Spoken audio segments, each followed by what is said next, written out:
Hello friends, welcome to my channel, Travel with Roya.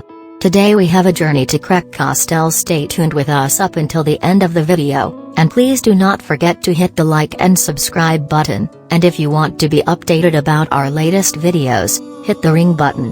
Kerak Castle is the Crusader castle in which resided Reynald de Chatillon, also known as Arnaut, one of the worst enemies of the Muslims during the Crusades. It was taken by Salahuddin Ayyubi on the second attempt in 1189 CE. According to IslamicLandmarks.com, in 1183 Salahuddin besieged the castle, the siege taking place during the marriage of Humphrey IV of Turin and Isabella of Jerusalem. Lady Stephanie, the wife of Reynald, sent plates of food to the Muslim army beyond the walls. In response, while his men were trying to bridge the moat and catapulting rocks against the walls, Salahuddin inquired which tower the newlyweds were occupying. As an act of chivalry, Salahuddin ordered his army not to bombard the tower and direct their fire elsewhere. The siege was eventually relieved by King Baldwin IV. Despite a truce between the Crusaders and Muslims, in 1186 Reynald attacked a caravan traveling between Cairo and Damascus. In the ensuing hostilities, Reynald launched ships on the Red Sea, partly for piracy, but partly as a threat against Mecca and Medina, challenging Islam in its own holy places.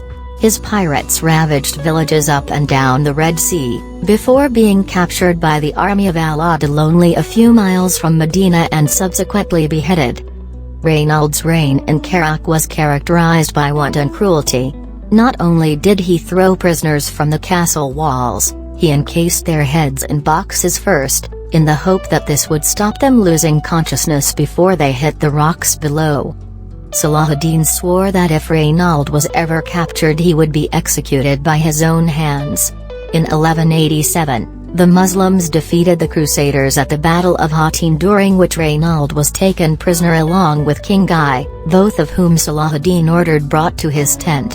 The chronicler Imad ad-Din al-Isfahani, who was present at the scene, relates, Salahuddin invited the king, Guy, to sit beside him, and when Arnaut, Reynald, entered in his turn, he seated him next to his king and reminded him of his misdeeds. How many times have you sworn an oath and violated it? How many times have you signed agreements you have never respected? Reynald answered through a translator, Kings have always acted thus. I did nothing more. During this time King Guy was gasping with thirst, his head dangling as though drunk, his face betraying great fright. Salahuddin spoke reassuring words to him, had cold water brought, and offered it to him. The king drank, then handed what remained to Reynald, who slaked his thirst in turn. The Sultan then said to Guy, "You did not ask permission before giving him water. I am therefore not obliged to grant him mercy." After pronouncing these words, the Sultan smiled, mounted his horse, and rode off, leaving the captives in terror. He supervised the return of the troops, and then came back to his tent. He ordered Reynald brought there, then advanced before him, sword in hand, and struck him between the neck and the shoulder blade. When Reynald fell, he cut off his head and dragged the body by its feet to the king, who began to tremble.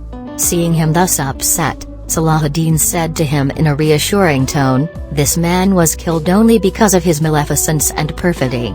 Salahuddin besieged Kerak Castle again and finally captured it in 1189. Kerak is the unofficial capital of southern Jordan and lies around 125 kilometers south of Amman.